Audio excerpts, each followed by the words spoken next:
Le retrait de la Russie de la Cour pénale internationale, la CPI, n'est pas un cas isolé. Le mois dernier, l'Afrique du Sud a aussi annoncé son intention de se retirer de l'institution et Pretoria se prépare maintenant à d'intenses négociations avec l'Assemblée des États parties à la CPI mercredi à La Haye. Reportage.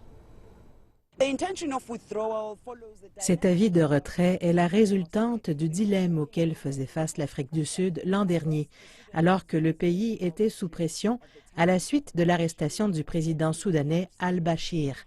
Accusé de crimes de guerre par la CPI, al-Bachir assistait au moment de son arrestation au sommet de l'Union africaine à Johannesburg. Le ministre de la Justice, Michael Mazoutah, affirme que les obligations de la Cour internationale sont incohérentes face à la législation nationale.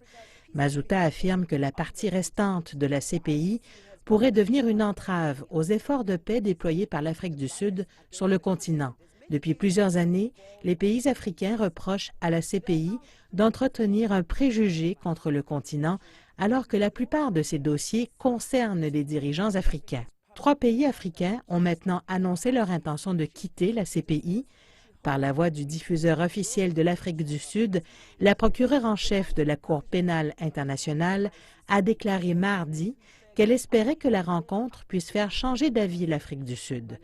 La décision du pays de se retirer de la CPI entrera en vigueur 1 an après que le secrétaire général des Nations unies, Ban Ki-moon, ait été prévenu de cette intention.